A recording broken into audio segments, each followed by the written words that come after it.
So, searching, kung ano ka sir, ang soul searching, kapag, ano ka, nalulungkot, or broken, or gusto mong maging masaya, pumunta ka lang sa San Pascual. Wow. Dito po sa San Pascual, dito mo makikita yung pagiging happy people ng San Pascual. And halos kompleto po ang aming dito, ino-offer. Meron po kami island hopping. Meron din po kami, kung gusto po pong makapag yung diving sa mga island din namin. And may ranching din po kami dito. And syempre, yung pagiging hospitable people po ng San Pascual. So that's all po. Thank you, Ma'am Cecil. I think in like any other places, it could be soul searching, but tomorrow we will get to know, we will be proven with the different events still. No? Na, sabi ni Ma'am Cecil, soul searching, kapag kayo ay nalulungkot, kapag kayo ay depressed, kapag kayo ay gusto magbakasyon, pumunta lang kayo sa San Pascual. There are so many things to offer ang San Pascual. Thank you, Ma'am Cecil. Yes, si Sir Gadja would have a rejoinder. Yes, sir. Good evening, everyone. Others may parang think of why soul searching as a campaign. Others will think of parang soul searching is only for those who are alone, no? For those who are thinking about how to rejuvenate themselves, no? Especially amidst of pandemic. Pero sa kaalaman po ng lahat, yung tinatawag nating soul searching, this is part of the what we call travel trends in 2024. Marami na pong mga research na ginawa ang iba't ibang mga travel companies sa iba't ibang bansa. From Europe to United States. And they see that one of the travel trends, actually, soul searching is the second travel trends. One is the first one is the what we call rebooting. Di ba nagre-reboot tayo, mga turista o general public, nagre-reboot ng ating mga sarili. What do I mean by rebooting? Like for example, ito yung mga after the chaos and instability na natanggap natin o na-experience natin during pandemic. That's the next form. We are rebooting ourselves. Meaning, ito yung mga heartbreak holidays natin. Diba? Yung mga heartbreak holidays natin. Kaya nga, di ba, pag nagka-heartbreak ka, after heartbreak, lalabas ka. The next stage would be soul search. Okay? So, and just to remind everyone also, that soul searching, sabi nga nila, travel is no longer considered as an escape. Hindi na to escape. But you're a catalyst already of experiencing best life, yung gusto mong bagay na makatanggap mo. So, yun po yung bagay na, yung mensahe natin dito na parang, that's really a part of the trend right now. But we only use terminologies differently. So, yun po. It's like a personal rejuvenation when we talk about soul searching as a travel trend. Hello.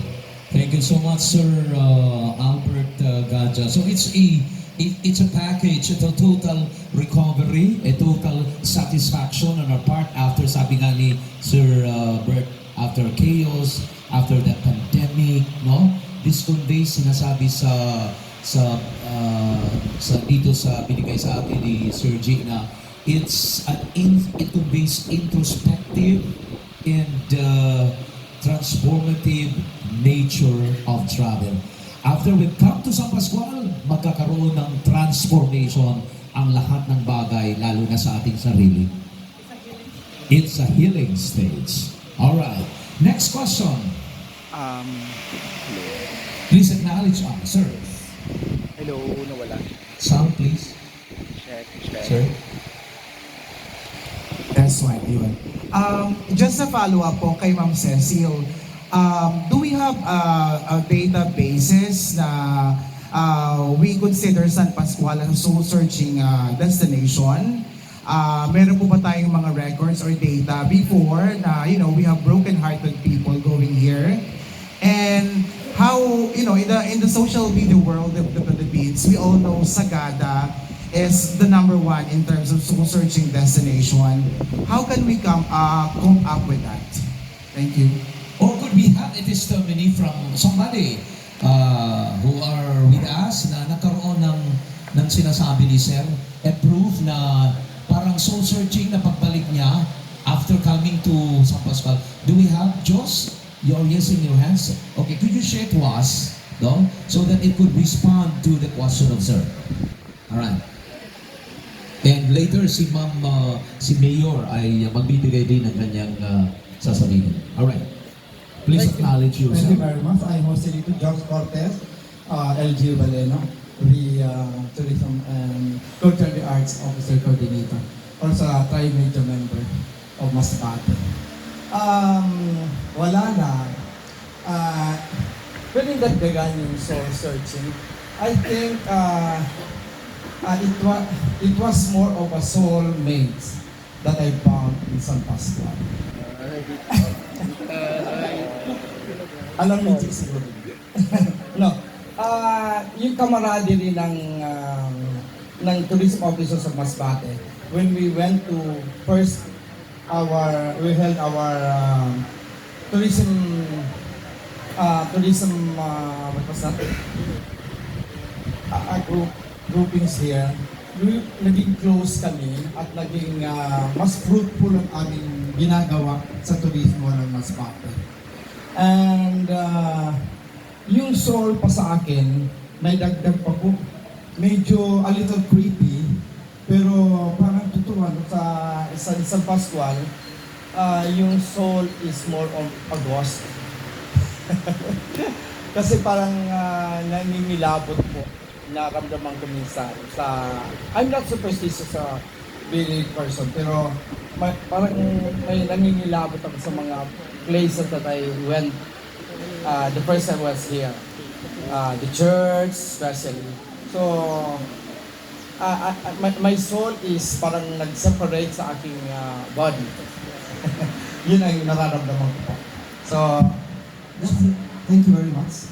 Thank you so much, Sir Cortez, for sharing. Alam niyo yung sinabi niya kanina, no? That's part of the unique culture here sa San Pascual. Lalong-lalo na sa kanilang simbahan. If you happen to visit, that's one of the oldest church in the Philippines and the oldest church in the Bicol region. Ma'am, you have something to say. Mayor. Good evening. Soul searching. After my graduation, nag-stay pa ako dito sa Pascual. Dalaga pa ako dito. Na-discover ko dito sa San Pascual kung anong magagandang lugar. Pero sa mga magagandang lugar, yung mga tao, yung mga ugali ng mga tao dito is very accommodating, mga bait. At dito ko rin nahanap ang sa aking soulmate na naging asawa ko, late Amado Plaza. Okay, thank you, ma'am. Yan, talagang tunay na soul. Thank you so much, ma'am. Before we proceed, we'd like to acknowledge the Honorable Mayor of the Municipality of Claveria. We have Honorable Froilan Andueza. Sir, thank And also, with him are the members of the local government units, I think the employees and some department heads. Welcome to the press con.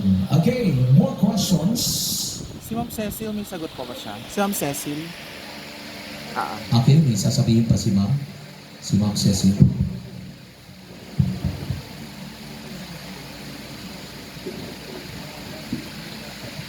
Yung sa soul searching, sir, kung may record ako, actually, marami na po.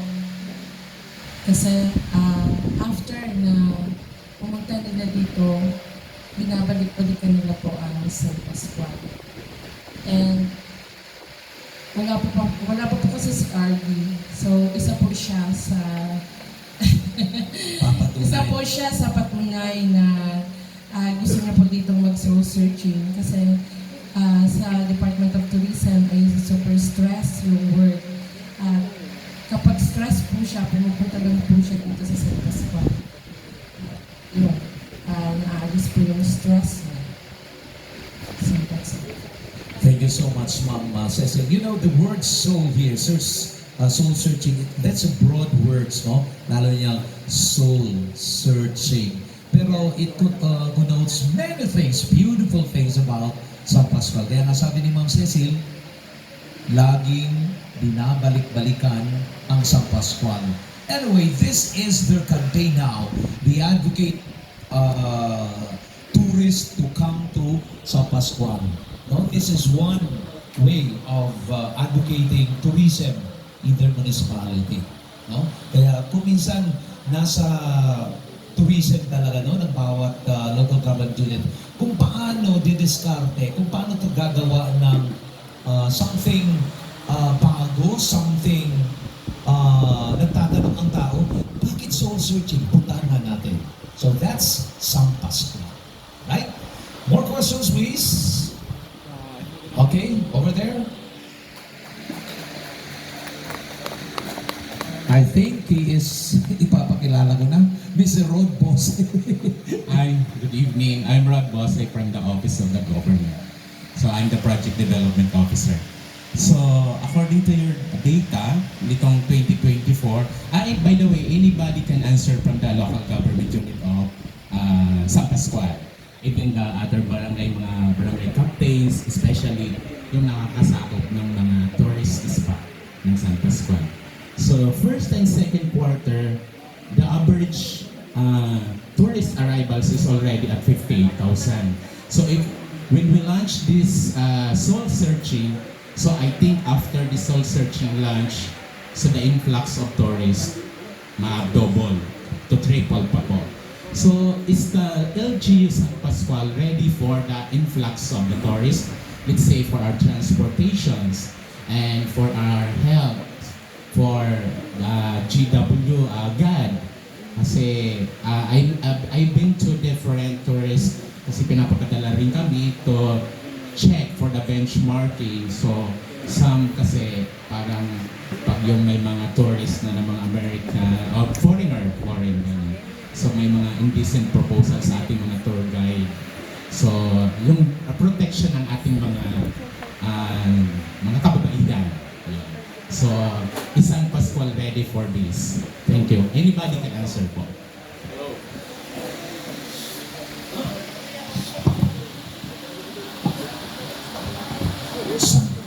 So the question is, how do San Pascual accommodate with the influx of tourist arrivals?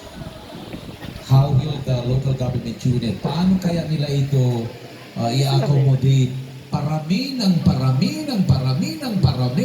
ang tourist arrivals sa San Pascual?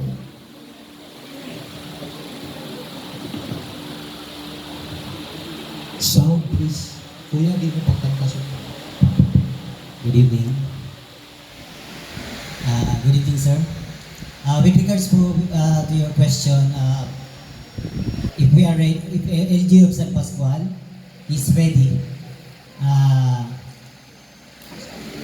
with regards to the influx of tourist arrivals, especially of the launching of this soul searching, I think ang masasabi lang ng MPDO ng planning we are on the right track.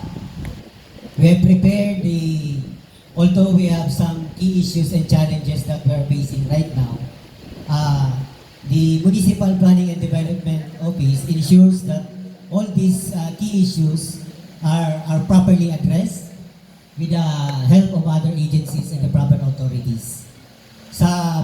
For example, sa infrastructure development, although inamin po namin marami pa rin kulang, but we are closely monitoring our CLUP, CDP, and all development plans to ensure that all projects being proposed by our tourism office is aligned with our mandated plans.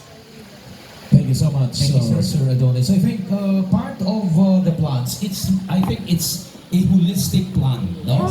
Kasama yan sa plano. The amenities, facilities, so that we could accommodate all tourist arrivals in sa Pascual. So that's why I include our barangay campaigns because hindi lang ito kayang gawin ng ating mga local government unit.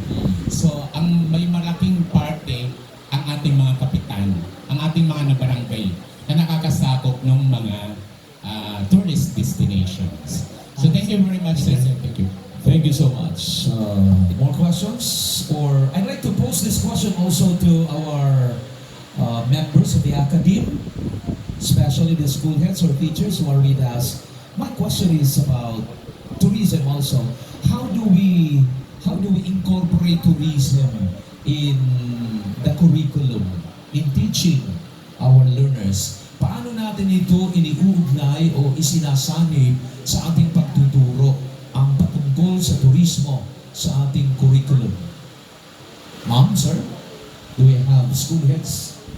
Kanina, meron tayong mga school heads. Ma'am, si ma'am, paano kaya ito natin isinasanib, ino-incorporate sa pagtuturo ang turismo sa ating mga mag-aaral? Siyempre, importante na ang mga mag-aaral natin ay lubos na nakakaalam ng magagandang bagay, turismo sa tao, kultura ng San Pascual. Bago siguro ang hindi taga San Pascual, ano ma'am? So, paano kaya ito natin ipinagsasanib sa ating pagtuturo, mga madam? Sir, okay. Si ma'am. Ma'am, acknowledge yourself. Hi, I'm Maria Clarissa Pegida, School Head of Paral Integrated School. So in our MDepEd, we are having this localization. So ginagamit namin yung mga local places sa aming pagtuturo. Thank you so much. Localization. Pwedeng lahat ng bagay na meron tayo sa ating lugar ay pwede natin gamitin sa pagtuturo. Why teach about apple kung meron lang tayong bayabas? So yun ang ituturo. No? Paano ito pahahalagahan na makakaganda, ikagaganda ng turismo? No? Okay, thank you so much, ma'am. More questions. We would like to entertain more questions para sa turismo, sa soul searching campaign ng San Pascual. More questions. Handa po ang ating LGU department heads. Oh, sir. Okay. Good evening po everyone. I am Alijan Soto, North Luzon travel content creator po. Sabi po nila soul searching, so yung iba mental health, depression, o kaya naman kaka-break lang nila. What if yung breakup point nila is somewhat napunta ng September, November, maulan po doon? What San Pascual can offer those months na maulan? Mas masarap yun. Maulan, malamig. Si Ma'am Cecil, alam yan. Ang may offer po namin kapag rain season. So, kapag pag maalon po or maulan, inaano po namin dun sa town tour and at the same time, ranch tour. Okay. Siyempre, kapag ganyan ang panahon, sabi ni Ma'am Cecil, may mga limited, no? Ang ating tour, etc. No? Kailangan ibagay. Pero sabi nga natin, kapag gusto natin, gagawa tayo ng paraan. Yung mga lovers especially. Di ba? Kanina, habang kami po ay nasa mga cottages, sabi namin, ang gandang bumalik dito. Sabi ko kanina, gusto kong iwan muna ang syudad at makapagbakasyon, isip ng isang linggo lang dito sa Alta Resort. Okay, may sasabihin pa si Sir Albert. Sir, kasi the perspective of the term soul searching is really parang associated with couples, alam mo yun, lovers. Yun talaga yung pinaka parang, yun talaga yung nakatag or principle na tinatawag, no? Pag pinag-usapan ang soul searching, it's, yun nga, sabi ko nga, heartbreak, yung depression, mental issues and concerns ng isang individual or partners, no? Pero haven't we seen na parang soul searching is not only refers to the heartbroken people, but rather as an investment. Why? We are encouraging people to come. We encourage individual tourists na, okay, nakapunta ka na ng Boracay, punta ka naman dito. Tingnan mo, baka naman magkaroon ka ng ibang perspective, baka magkaroon ka ng ibang pananaw na, ay, pwede rin pala akong mag-invest, pwede rin pala akong mag-create ng economics through the help of the local government or any private sector. You can bring in investors so that it will be a very good economic growth sa lugar, sa San Pascual. Thank you so much, Sir Albert Gadja. So, with you, my dear people who are here with us, malaking bagay po para sa San Pascual because in the different forms of social media, we could bring again on top, no, ang San Pascual because of the many things that we are going to discover until May 15. Yan. So, sabi ni Sir, bring your friends, family, relatives to San Pascual. Hindi naman kailangan ikaw ay broken. Hindi naman kailangan ikaw ay depressed. Puntahan ko kaya ang San Pascual. Nakikita, nababasa ko sa social media ang napakaraming magagandang bagay sa San Pascual. So I'll go to San Pascual. That's it. Huh? More questions? You have question? Okay.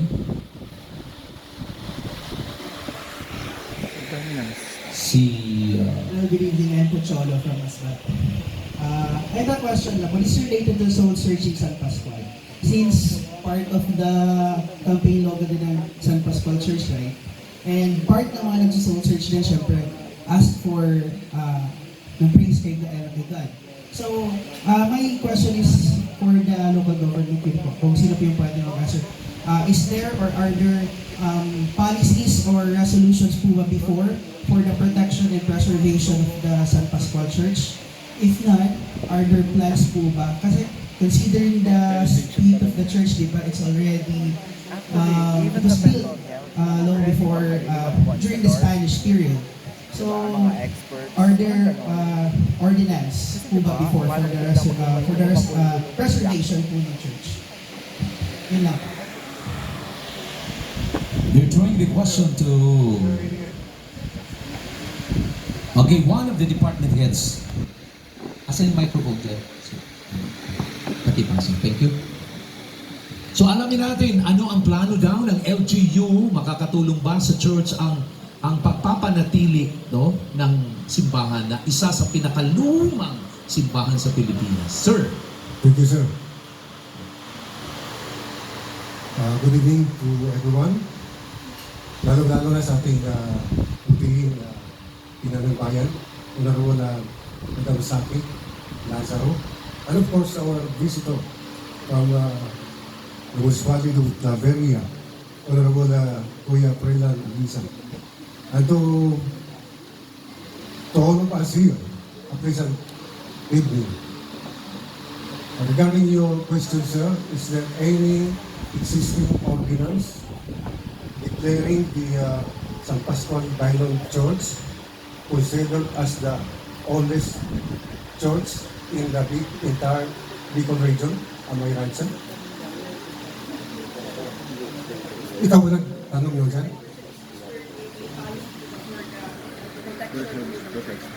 I see. Protection.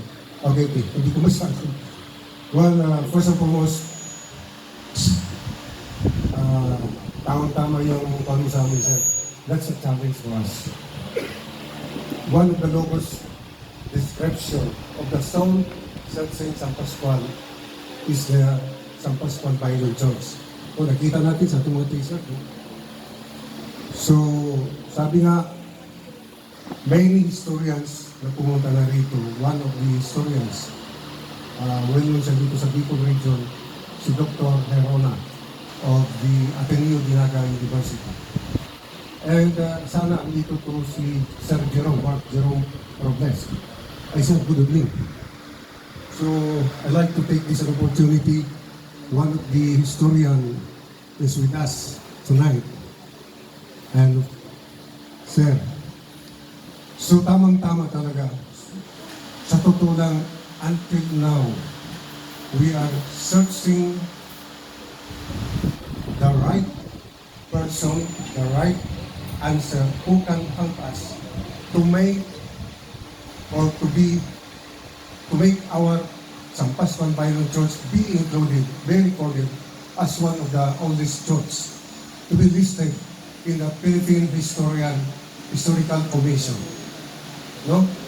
We have made already an ordinance, a policy, in order to protect, to preserve our San Pascual Bible Church. Although San Pascual Bible Church, we consider this as historical landmark and regarded as one of the oldest church in the Bicol region. But until now, we are still searching who can help us. So ito hindi ko itatanong dito sa aking kasamahan. Si historian. Oh, sa historian talaga. Ayan, si Mr. Jerome Torres. No, doon sa binasa lang namin ng professor, para kami nandito eh. Dahil it was founded, ang aming church, it was founded 1570s, 1571. Nang naging town ang kuha namin, naging municipal town, ang San Pascual, 1885. Nang pumunta dito si Martin Liduitin, para i-baptize yung chief pay ng San Pascual. No? Andun sa sinulat niyo, ano nalaman na ang taga San Pascual ay babaero. Apuling ka mo si chief pay. Nag-convert siya as Christian. Siguro isa kami dito sa mga apo niya. Imagine 49 children ang nagawa niya. No? So, yun ang isa sa mga nagbigay sa amin dito. But, itong tamang-tama itong binigay na until now we are still searching. I think we need being ihang natin para ang ating mga turista ay ano ba ang mayroon ang San Pascual? Oo, we sa atin lang naman, ano? Na itong tamang-tama itong pala ito, launching soul searching San Pascual. Bahala sila kung ano yung discover sa San Pascual. Hindi namin sabihin na ito ang San Pascual, ito kami noon at ngayon. But I think we let it hang. Okay. Hanggang dyan lang siya. But ito, sir, paano nyo kami matutulungan? Pagkita sa historia. Paano kami ma-officially ma-include sa record sa Philippine history that San Pascual Bible Church is considered as the oldest one, that's the oldest church in the entire Philippines. Dahil yan, pag-dibatihan na namin yan sa lokal na pamahalaan, we together with the Philippine Commission, Historical Commission, isa sa ilang mga recommendation na kailangan mayroong historia na tutulong para talagang officially maisali ang San Pascual Bible Church na isa sa mga pinakamatanda, pinaka-old na church sa buong bansa. Sir? Thank you so much, sir. So let's listen to Mr. Jerome Torres. That's a strategy, no? Sabi ni sir kanina, let it be. Nakahang lang, soul searching. So ang tao ay pupunta dito. No? Let's find out what could be the answer of Mr. Jerome Torres as to the appeal ng local government unit. Kasi alam natin ang one of the oldest church in the Philippines, ang oldest church sa Bicol region, pero officially, paano daw natin ito maisasama, Mr. Torres? Okay, good evening, Mayor Lazaro and Sir, sa lahat ng bisita nito ngayon. Yung katanungan nyo about sa church, sir, is hindi nyo alam kung ano yung exact date siya na construct. While I am while nagkakandak ako ng research at nagsumusulat ng history niya ng San Pascual na mababasa dyan, may Spanish documents ako na nakuha kung ano yung year na kinonstruct yung church na doon. Then, it was Father Vicente dos Barrios ang nag-construct ng church no, year 1840 or 1845. 1845. They're giving the history. We don't need the Then, history. andito yung picture, dala ko po. Then, also, kung when na-create or na-establish yung town ng San Pascual, 1845. Mahirap kasi na mag-construct ng church dito sa Burias or San Pascual kasi yung Moro, laging sinasakop ng Moro and then naka-establish yung Moro ng presensya dito sa Burias. Nagkaroon sila ng base. Kaya natigil. Ilang years na-occupy ng Moro yung Burias. Then after mapaalis na mga Kastila yung Burias, yung mga tao hindi kaya nila pumunta dito sa Burias, tumira. Pero ayaw ng mga tao kasi natakot sila na baka makuha ulit ng Moro yung Burias. Then, yung ginawa ng mga Kastila is yung mga prison nila ng mga Moros, pinatawad nila, then nagkaroon sila ng kasunduan na huwag ka nang gumawa ng ulitin yung ginawa mo noon, papa-stay ko kayo sa Burias, dito sa San Pascual. Then, yung unang inhabitants after ng mga Moros, isa yung mga Moro rin yung tumira dito sa San Pascual. Then, yung 1838, sa 1836 sila pinastay sa San Pascual, then lumaki yung populasyon nila, yung mga taga-Bicol, pumunta na rin, then lumaki yung populasyon ng town. 1845, yun yung na-establish yung town nyo, kasi village pa lang ngayon. Village ang tawag na sa inyo. Sir Jerome, so the Saint Pascal Bible Church was built in 1845. Meaning, talagang matagal na. Oldest na.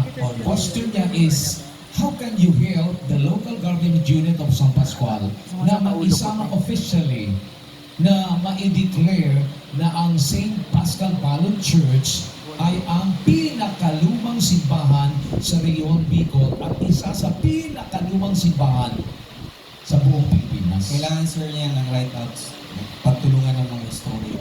Before it will be approved. Okay. Research na. So that's your assignment. Si Sir Albert ay may rejoinder din. Sir, with my experience with the local government, siguro it would be, kausap ko nga po kanina si Madam, na I think it would be great if there will be created, we will create a technical working group, people who will assist, particularly the different sectors who will be involved in doon sa magiging progress ng inyo. Kasi we cannot declare na parang okay, this is already an old church in Bicol. There should be facts and figures. There should be research works, comprehensive research works. And remember that that needs investment in terms of needs investment. Alam niyo po yung funds for that. So that's why ako personally, with my experience with the local government and several sites and attractions that are potential, and coordination with the National Commission for Culture and the Arts, National Historical Commission, and provincial government of tourism, culture and tourism of the province. So yun po yung pinaka-best way for us to assist. Thank you so much, Sir Albert. In other words, hindi po madali na talagang isama sa kasaysayan na ito ang pinakaluma sa Bicol region. It needs a technical working group, and I think this is not only the work of the technical working group, it's everybody's business, especially sa San Pascual, local government units and all the people sa San Pascual. Magtulungan po tayo para makagawa ng isang write-ups and everything yung sinabi ni Sir Albert, ipasa para officially ma-declare na oldest church ng region, Bicol region.